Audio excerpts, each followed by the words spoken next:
Jordan, open. I got 2 twin Glocks strapped to my hip. One for the ops, one for the dip. Got the drip on me, and she take a sip. Doing shit you never see, like a dream of crib. Got a shorty in the club, going dumb. Pour another drink from the night till the wine. Party all night, getting lit till the sun. Doing shit for fun, throw another one. Hey, I got 2 twin Glocks strapped. Hey, what's up, everybody? This is the Dreams Not Fame podcast with your boy, The Hype. I'm here with a very, very special guest today. He's an IBJJF Master Worlds and Pans medalist, along with being an IBJJF German national champion, Hertzog Canquerino. How you doing, Professor? How you doing? I'm doing good. Thanks for having me. Thank you for being here, man. We spent the last hour getting to know each other. It feels like I already got you here. I already did like a preset interview beforehand, but I've been in love with the way we've been talking about everything. But the first thing I gotta ask everyone I get on the episode is, how's your mental health today doing, Professor?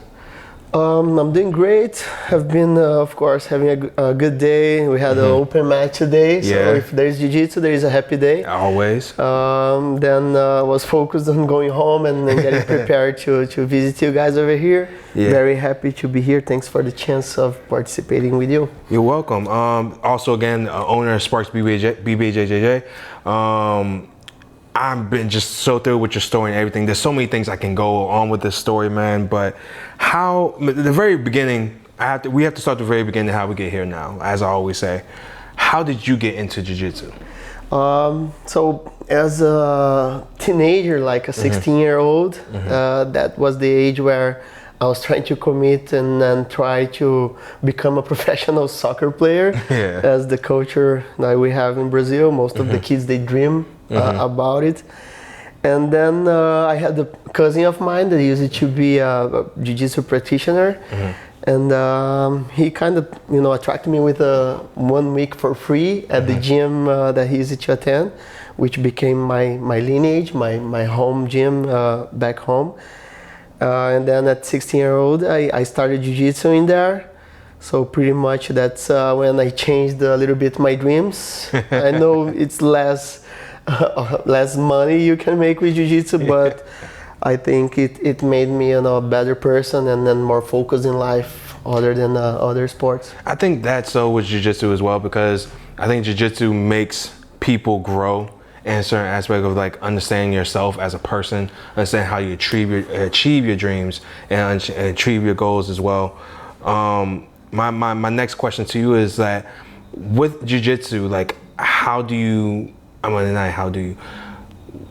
with your goals accomplished, how do you feel about it? Like, we were talking downstairs how all the stuff you did and all the matches you did, do you have any like specific one moment you're like, I fell in love with jiu-jitsu?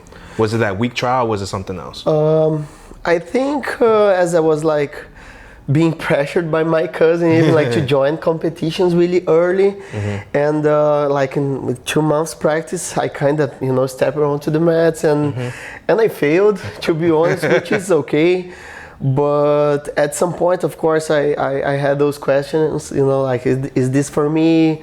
Maybe I should get back and try other sports.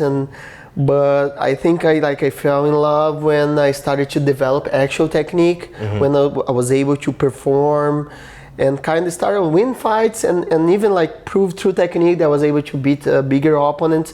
So, getting a little bit of compliments from your teammates saying, oh, it's working what you're doing, your guard is becoming very hard. So this kind of things, they kind of make us like feel appreciated somehow and valued somehow, and that was definitely a good feeling that I wanted to feel more and more. Yeah, I definitely understand, because you got all these accomplishments and all these matches that we were talking about, and I remember we were just talking downstairs, talking about the knock-upon fight, and we're going great details with that, and you were talking about the way you went from, was that the same one you said you went to 80 to the top 4, and you're like, that whole experience was just amazing? Yes, like that was the last World Championship at Masters, and people, they believe that they make into Masters, anything is going to get easier in terms of your opponents. And man, like the Master 2 competition, the World Championship in Las Vegas, there was like 70 plus, almost 80 people in the bracket. So it's like, man, that's like a marathon, and it's not easy at all. I know it's not like fighting the adults, which is of course the professional 10 minutes of fight, but making to the top 4, you know, not being able to train that much, only lifting weights, doing cardio, and of course training with lower ranks like my students. And when I made to the top 4, I was so surprised. Not that I was not capable of, but I wasn't, you know, so prepared as in other opportunities. But I was just like felt thankful for that performance and celebrated as it was a gold for me, you know, like I lost the semifinals for a great guy by 1 advantage only, so definitely was very level the podium, and was just like very happy with what I achieved. Yeah, I definitely get that. And the best beer after a victory is celebrating with your teammates, having a good meal. Yeah, I think we were talking about the just celebratory meals in general when we come up with our wins. But you also have stated when we're getting far outside just being a champion in the sport, Jiu-Jitsu is taking you everywhere in the world, right? You talked about being in Japan and being in Abu Dhabi or in UAE, for example. And can you tell me about those experiences even more, especially the Japan experience? I think every Jiu-Jitsu person would like that. Well, talking about my experience and my life in Jiu-Jitsu, especially my main achievements and my transition to become focused a little more on being a coach, I have to mention the UAE, you know, that place, they are investing so much, investing in Jiu-Jitsu in the public schools, whether for rich or for the poor. Not everybody in there, they are rich, you know, it's more of, but the good thing is that the government, you know, that they're investing in their own people, so that's something really cool, because we experienced the power of transformation of Jiu-Jitsu, you know, especially for those kids that they see nothing, they are kind of not able to raise their head and look at the person in their eyes, you know. So Jiu-Jitsu adds so much of this value to, you know, to a kid, regardless of their, as I said, of their background, religion or race or skin color. It's so democratic, as I said. It turns us into humanity again. You know, it's like we have the same body, like in terms of legs, neck, and arms.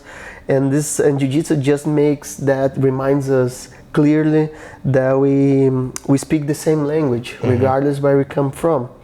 Still talking about the Japan experience. So I had the chance to coach some of the soccer teams but not soccer teams in the UAE. So in there they have a league that every soccer team, they must have their Jiu-Jitsu teams, which is really cool, because they kind of get blocked somewhere if they don't create a Jiu-Jitsu team. So it's like it's a rule, you know, you have to develop a soccer team, Jiu-Jitsu team inside your soccer club, which is their favorite sport, still soccer. Yeah. But Jiu-Jitsu was taking over in terms of investment. And then as they have at AGP Tour, they have their Grand Slams, they have their Opens, and they created a system which is so cool that these teams, the more they send their athletes to compete across the world, they get more points, and at the end of the season, they have a ranking. There's big time of money prize. They can, you know, give a bonus to the athletes later, to the coaches, and so on. So being to Japan was like, I went in there to be fully focused as a coach. Everything paid, which is like best trip ever. Which is great, you know, because I would probably never make to Japan for no reason. And then I was in there to be a coach, which is like a dream job for a Jiu-Jitsu enthusiast, right? And then I took a little bit of my time off where the competition was not running. I visited Kodokan, which is the birthplace of judo, which is a martial art, pretty much like that. Jiu-Jitsu and judo are pretty connected. I could watch them training, their kids program being run. It was really nice. I bought a black belt from judo, like the nice. Mizuno one, like. It was big time of money for the black belt, but like still I have it as my plan B belt. If I forget my main belt, I have the one inside my car in case of emergency. So yeah, other than that, you know, I like to do like tourism connected to jiu-jitsu. You know, you visit a new place, you do that competition, and then you get to explore, you get to taste the food, you know, see people, experience that place. Other than that, I've been to like Moscow, Poland, Portugal, France, across Russia. Yeah, it's very unusual as well. China, like as a coach as well, representing the UAE program. And I think that like it's just like it was a great experience and just like made me who I am and the experience I have today. No, I think having that worldwide experience of just not just coaching, being a competitor and visiting some of the most sacred places in our culture of martial arts, of judo, and that kind of birthplace of Japanese Brazilian Jiu-Jitsu as well, is actually one of those things that I would love to do, or just anybody in Jiu-Jitsu would love to do. Is travel to the two birthplaces of where we found where Jiu-Jitsu was made of. Switching gears, and because I heard you talk about a lot about coaching. I remember we were talking downstairs. You was like, coaching is very delicate. Like you want to become a better coach, and have you found certain ways to understand to be around a better coach? I know you were talking about doing stuff with your students now, but it's just like having that learning experience kind of helped you with the kids you have now. Like what I like to say is that, you know, as a coach, I try to bring something new. I tell my students, like, I don't want to reinvent the wheel. It's already in there, and the wheel is jiu-jitsu, but I want to rethink. I want to find out more, you know. So that's how I read stuff that sometimes people they don't value that much, like studying why the grips are in there, why this grip not this one, what techniques is for certain body types. So pretty much that's my way of thinking as a coach.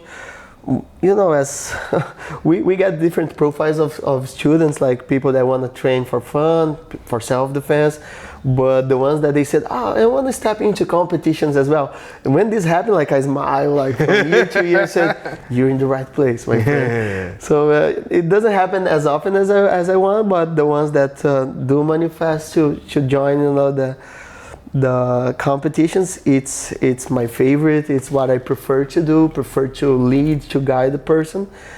And that's what I said, you know, the more I get mature as a coach, I like to compare like my technique and the way I think, and I rethink the wheel, like I get more qualified and technically qualified. But the transition for being a coach is like, I'm not able to apply myself, I'm heavier, I'm injured sometimes, I'm slower. So it's like, that's when you try to input that in the people's dreams and people's life as they have these kind of goals in jiu-jitsu. So that's a very cool job, like to guide someone towards a gold medal if they want, towards a better physical condition as well. So I like to get intense on my classes. No, I definitely agree with that, because I think everyone has a path of being a competitor. I think Coach Saida we were talking about this previously about how being a coach or being a competitor, like which one I'd rather be. In the long haul, I'm like, in the long haul, I'd rather be a coach, because you get to still learn, and your learning capability and having that knowledge, but your body's not there. And that's the thing, when your body's not there, but then you have this knowledge. And as many competitors have this issue of not just jiu-jitsu, but just like judo or football, soccer, what have you, it's like, what do I do after comps? What do I do after all this? I have all this knowledge to get all knowledge, but what can I do? I think coaching is one of those ways everyone can express themselves. Yes, as I was mentioning to you, you know, we all know, like in other sports, that one coach that was not a good player, you know, and that's the biggest example of what I just said, is that he's able to think the game but not perform the game. You know, not saying that all jiu-jitsu good coaches, they are necessarily the bigger champions. You know, it's something that I don't like much in our culture, is that we associate like that seminar I want to attend is the biggest champion, and sometimes that guy's not able to teach you a basic arm bar. You know, so it's hard for us to kind of rethink that and change the culture. And how are we going to find out good coaches that were not so much of a champion in jiu-jitsu, you know? So that's something I don't know, maybe we should create a system of reviewing the coach, reviewing a seminar, reviewing a class, and say how much you were able to learn from that particular methodology, you know. But yeah, what I can say is that I taught seminars in Brazil last August when I got my degree, and yeah, don't want to overexalt myself, but I had some people saying, "Oh, I attended famous guys, and then the way you made me understand this game and whatever you wanted to deliver us in terms of knowledge was so unique." And then I'm saying that because how today with the whole digital world am I able to get that compliment and let the others know in order for my work to be more recognized? So that's a question mark that I still have, and maybe we can find the solution together. I think everyone's work is starting to recognize, like, if you're looking for stuff, because you said I'm not trying to get everything to the secret sauce, as I say, but you love playing guard or playing half guard more or less. I'm a big half guard guy as well. I think everyone has, especially students nowadays, have that wormhole effect of, I want to go down to YouTube, I want to look up YouTube stuff, it'll be quick, easy, all that. But to me, it's like you have to go to those classes because you get the little details YouTube doesn't tell you. Yeah, so this is something I make a lot of fun with at the gym, because back in the days, like in the early 2000s, when I started to get my belts, excuse me, we used to have 2 magazines. So those 2 magazines, like Tatami and Gracie mag, we used to learn a new technique from each magazine per month. And nowadays everything is so easier. It's just like a little Google, a little YouTube search, Instagram Reels. Everything is feeding us techniques. So at the same time, you know, I'm not against it, but when I prepare a competition class, for example, I have certain drills. The grips are in there for a reason, for your second and third movement with the same grips. So it's like I have a game plan and try to add to the students according to, as I said, their body types, whatever they like, they don't like. You learn a broken technique, not a broken, but a separated technique that might mess up that whole work we're trying to do, might sabotage your performance, you know. So I see when some of my students, they are trying to apply any technique they learned on Instagram, and then they said, "Oh, I never thought that, but I know what it is." Of course, I don't criticize, I don't get bitter, but I try to. It's very hard, you know, for me to say as a coach it's wrong or right. You know, I do a certain back escape that 90% of people, they do the same back escape, and then I've met the guy that he does the back escape for the other side, where you kind of choke yourself, and then. But I cannot say that is wrong because it works for him. It works for his body type. So it's very hard for us to say it's right, it's wrong, and it's arrogant, in my opinion. Because, as I say, when we act arrogant or with our ego in Jiu-Jitsu, we're gonna get broken somehow by someone or by something. Yeah, or by something. That's what I mean. So, you know, about the techniques we're fed non-stop from the internet. We should be careful because you probably know, like, now information is hitting us so hard to a point that we get anxious on not being able to absorb that much. And in Jiu-Jitsu is not different. I say, guys, have a combination of 3 guard passes, focus on that, succeed on them, connect to a back take right after if the person turtles up, and then as you get to the purple, you get to the brown, you add different spices to that game which is already established.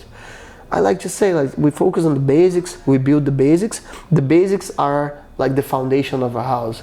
We don't build a house by the window first. And that's pretty much how I see the advanced taking you back to the foundation. Yeah, because I think most of the time on YouTube now, they're giving you situational instructions, which is fine, because but you're not letting them know, most of the videos I've seen is why they get into that situation in the first place. Understanding why you want this leg here, because this leg is where the momentum's going and stuff like that. So those small details definitely help with that. And definitely understand that I never understood, I never knew that Tatami and what was the other magazine? Gracie mag. Gracie mag had a move per month, and that's how it started when everyone just putting out information. Yeah, I remember, like, they were getting anxious. Oh, the magazine is here. Then everybody gets on the mat. the step-by-step of the technique, and we try to apply some new techniques. And then in a matter of 6 years, I don't know when Instagram started to get famous, or YouTube instructionals, but let's say 10 years from 2005. Now look at how much information is like thrown, you know, and all the time. And sometimes I say that trying to do a lot, we're not gonna do even what is the basic demanded, you know. So you should be wise on consuming that information. Save it in there, create some folders, like when I get the purple, I'm gonna try this. When I get the brown, so it's in there for some other situations. At the end of the day, you know, like it's the digital world is just a different market that opened up, and might be a little bit of the future. Although I still believe that Jiu-Jitsu is one-on-one on the gym. I definitely agree with that, man. I definitely agree with that. Well, I had a question, I was about to lose it, but I'm gonna switch gears. When we're talking about Tatami, I saw on your page that you have @Tatami. I'm assuming you're sponsored by Tatami, the way you have the shirt and everything. So how did that come about? Oh, that's a cool story. So back when I was in the UAE, at some point, you know, they were like, right now, for you to have an idea, there are 800 plus coaches working in the program over there. When I got in there, we were 30. So it's like we were one of the like pioneers. Pioneers, you know? Getting there. So at some point they needed to build an office and stuff. So, and they kind of chose me to wear a suit and start working a little more in the office, and also working on interviewing people to become coaches in there. To be honest, I hate it, but at some point I had to do. There was a little bit of more money involved. I was injured at the time, if I'm not mistaken. But then I helped one guy that I knew him a little bit, and he was involved with Tatami Fightwear, which is like from the UK, from London. And then when I competed at the World Pro in 2012, he gave me a tatami gi, like, as, oh, thanks for helping me make into the UAE, so this is a gift for you.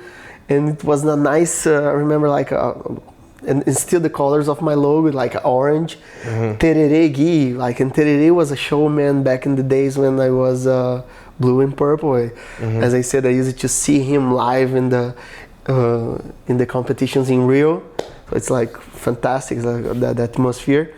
And then at that competition, I ended up winning. So wearing tatami fightwear and stuff. So then my friend, like, he emailed his friend who is the owner of Tatami, said, oh, this is a good guy, he's technical in jiu-jitsu, just, and suddenly when I won this championship, kind of opened up a little bit of being famous for me. It's like Gracie contacted me and said, can you show us a technique? Can you put on YouTube? And then can we do an interview? And then like other websites and from Europe, people wanted to see some techniques. And so it's kind of clicked something that I was not expecting that much, you know, which is cool. And made a lot of, you know, good history for my own achievements. Then as I won the competition, they kind of offered me a little sponsorship, you know, like providing me gear and a discount code on their store. It's like, it's been more than 10 years. I mean, it's not much, but it's honest work. It's honest work, and it's a cool story just having from that one experience and how that grown in 10 years. Yeah, and to be honest, you know, I love their gear, their hoodies. It's made for the cold, good cold. Their gears are fantastic, the combinations and the no gear as well.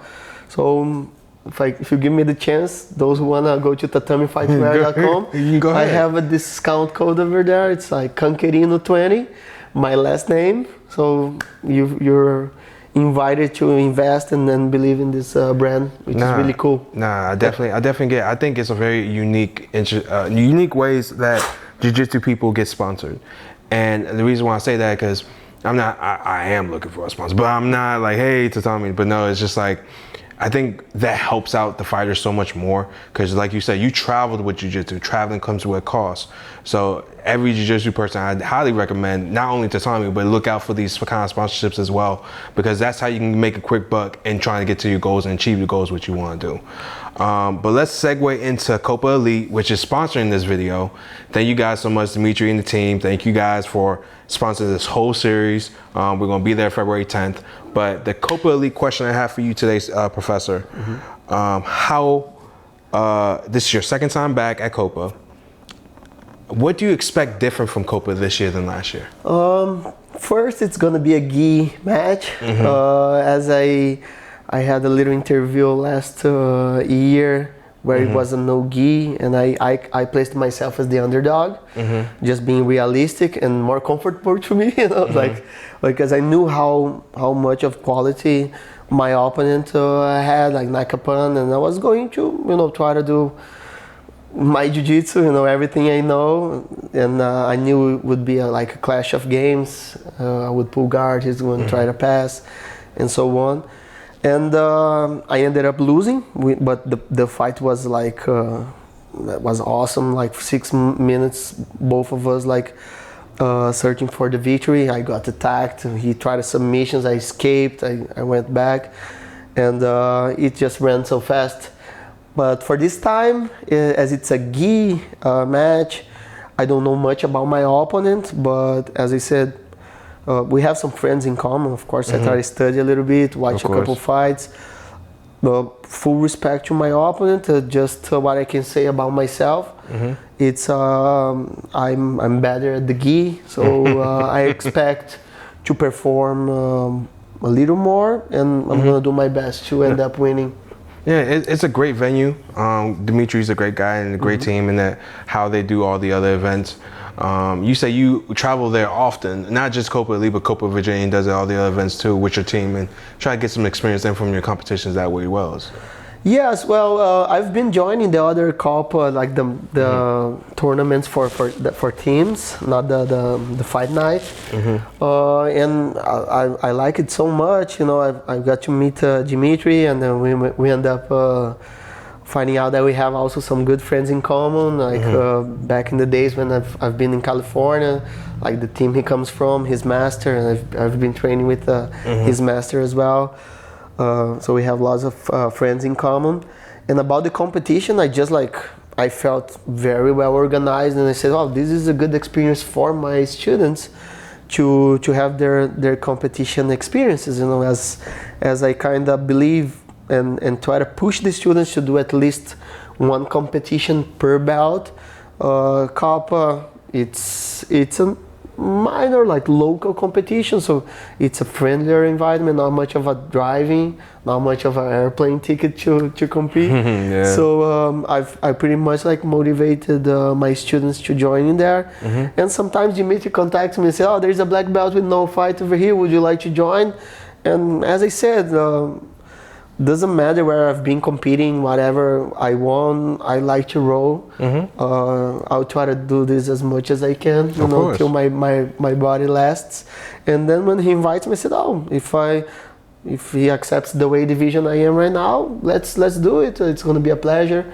So I always see it as a good chance for my students and for myself to be having that competition experience. No, I think competition means a lot. I know we've been circling around competition, but just having that experience, having that, just trying to reach a goal, do something, not even just for jiu-jitsu or just for that one day. Like, there's nothing wrong going out, and just especially with these local tournaments all around, just having that experience. I think, like you said, I think everyone should at least do it once. Yes, well, the competition provides a certain experience that it's not possible to simulate at the gym, you know. I say it's organized chaos, a competition. You know, it's hostile. You know, you get in there, you see. I tell my students, don't think that everybody you see in a competition they're going to compete against you. Everybody looks like tattoos on their head, cauliflowers, ears, and angry faces. You know, don't fear anyone. You don't know if that's gonna be your opponent, and just because it's like an angry face doesn't mean it's a good jiu-jitsu. We have plenty of examples like Musumeci, the Miao. These guys are not scary at all, and you should fear them. You know, and how much they are good in jiu-jitsu. So it's like, as I believe, even those that want to do only for the sport or for self-defense, try to simulate, try to go to a competition, you simulate that tension, you know, you deal with that tension, you don't know what you're gonna face, but you know that the other person wants to take you down harder, wants to choke you, or I don't know, squeeze your joints or somehow. And I think it's just like everything changes you for better at the time you register for a competition. You know, it's like you as soon as your credit card, you know, it's on for the payment of the competition. Yep. Everything changes. You say, oh, I need to start eating more salad tomorrow. I need to cut that junk food from my diet. I need to do a little more cardio. Oh, I register in this weight division. I need to cut a little bit of pounds. So you improve as a human being already.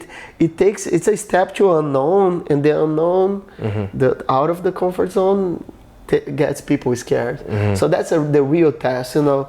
And I said for my students, you know, you go over there, you lose, it's fine. But you know, it might sound demagogic, but not everybody will win the gold medal, especially when there's like almost hundreds of people registered, right? But the fact that you tried, you went in there, and especially if you gave your best, that's enough to me, you know. I will never measure your belt promotion, your stripe promotion by winning competitions, you know. And it's, even though if you fail, that might trigger some passion on you to do the next time, and then maybe the next time, and I only see benefits, you know. Yeah.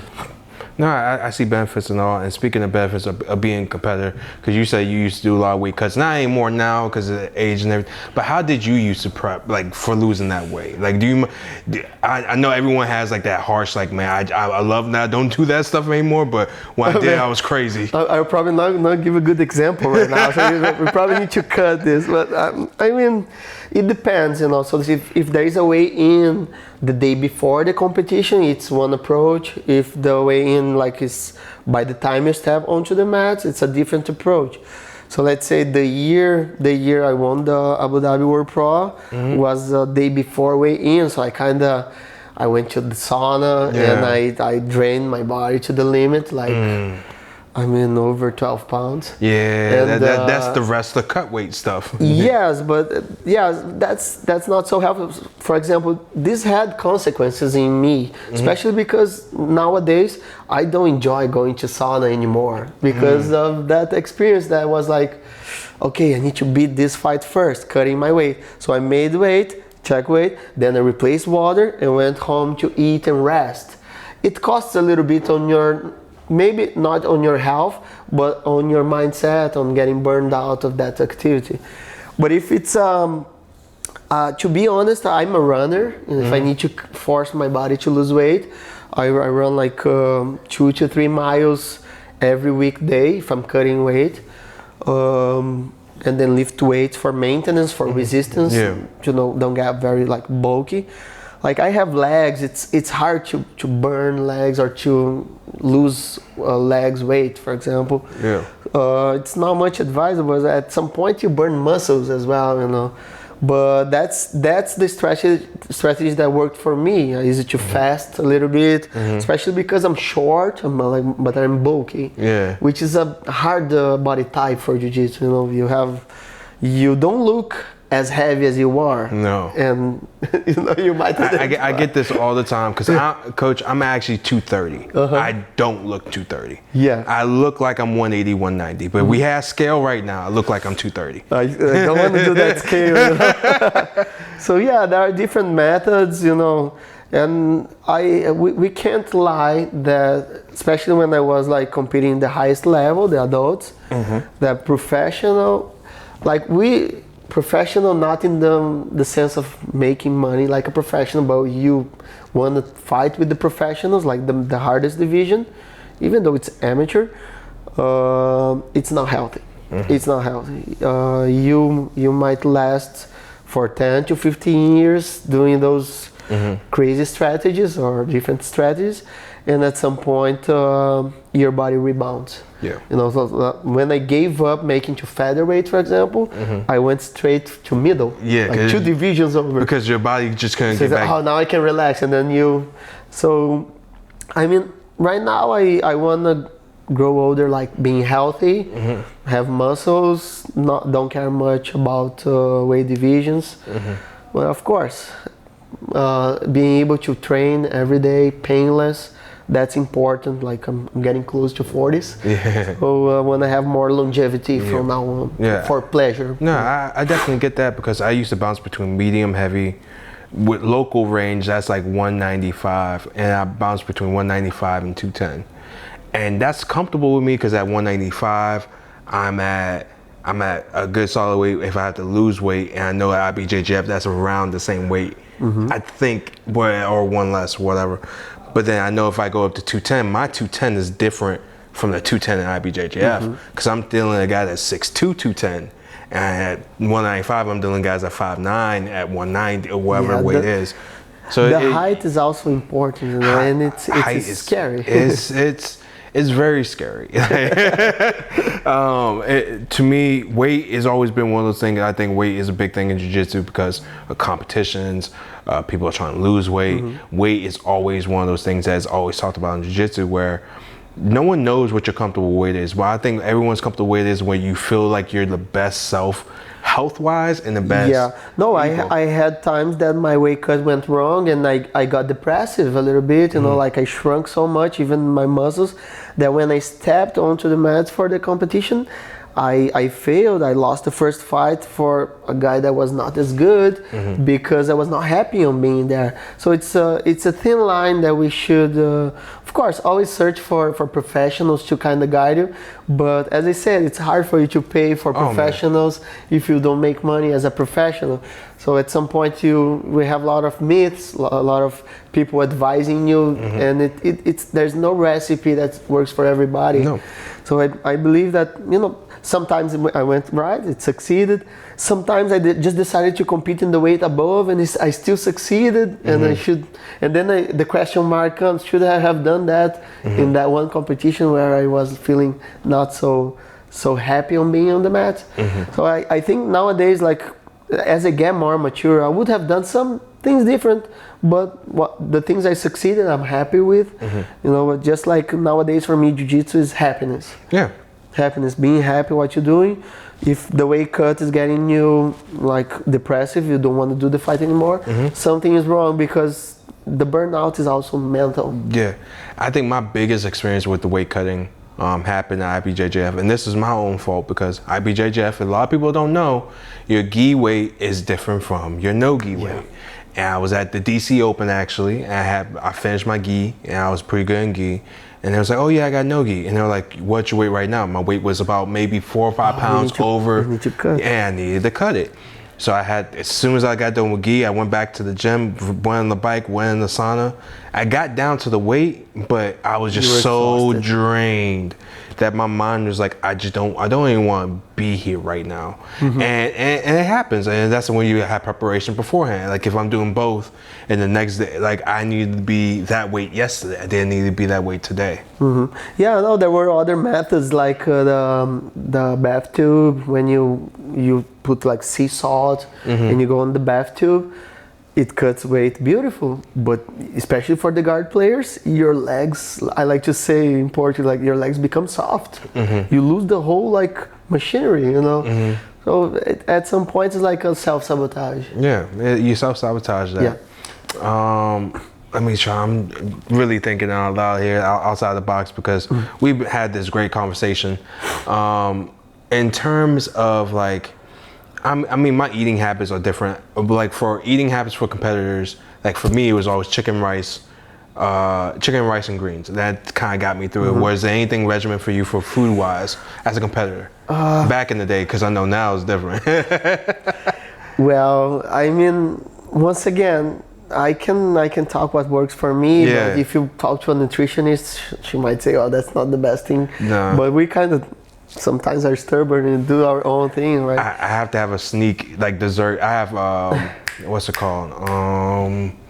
Frozen ice or whatever. I forget the name of it, but it's like flavored ice, and that was like that's my cheat for not having like ice cream or cookies. Whatever. I'm a big snack guy. Yeah, well, there are always some people, they say that the carbs are the problem, you know, but the carbs are actually necessary. So I remember like usually like I used to eat, like we have a lot of scams in the food industry, like the pink salt. You know, the pink salt is like from I don't know, millions of years ago, and then there's expiry date, the pink sauce. I know that's because maybe it's a rule, and it's super expensive, and the regular salt does the same job, you know. So it's like, and until we are opening up our eyes, we get at some time psychologically fooling ourselves that these things are going to make much of the difference.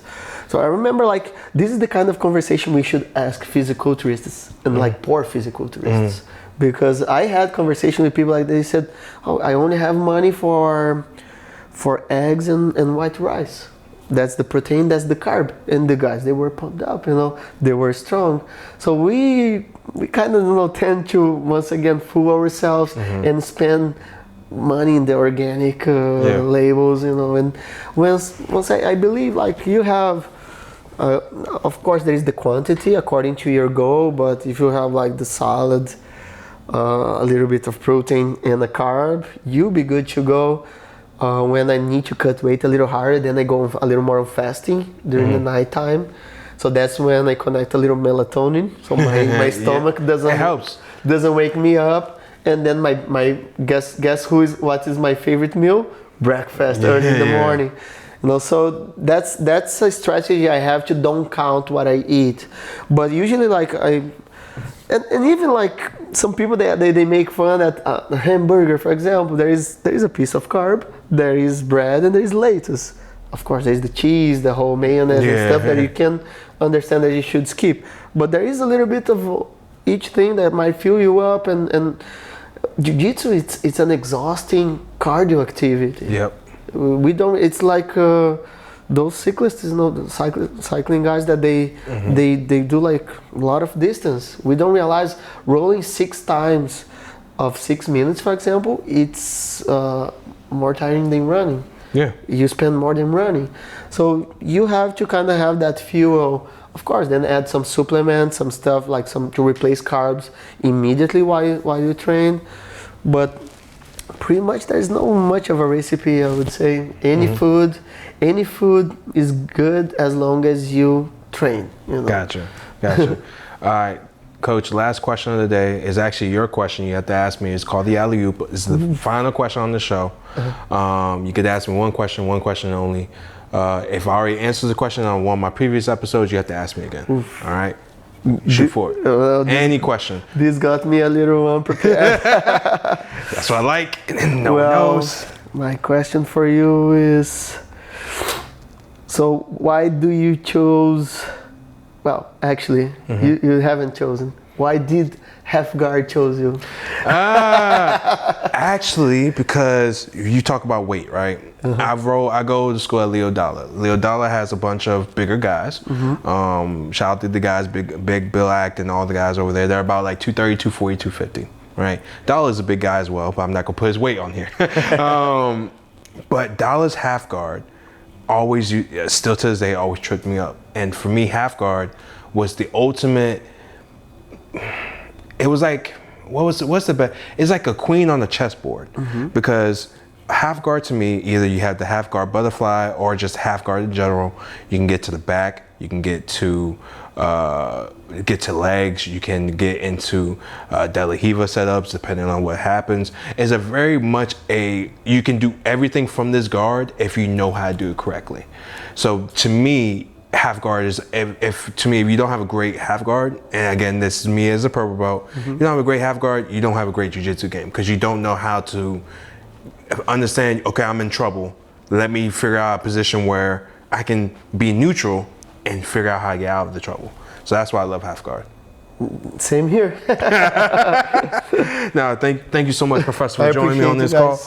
Guys, thank you again for subscribing to Dreams Not Fame Podcast over here at Les Studios. Nothing else here, man. We're going to see y'all at the event February 10th. Peace, love, and bye. Jordan, open. I got 2 twin Glocks strapped to my hip. One for the ops, one for the dip. Got the drip on me, and she take a sip. Doing shit you never see, like a dream of crib. Got a shorty in the club, going dumb. Pour another drink from the night till the wine. Party all night, getting lit till the sun. Doing shit for fun, throw another one, ayy.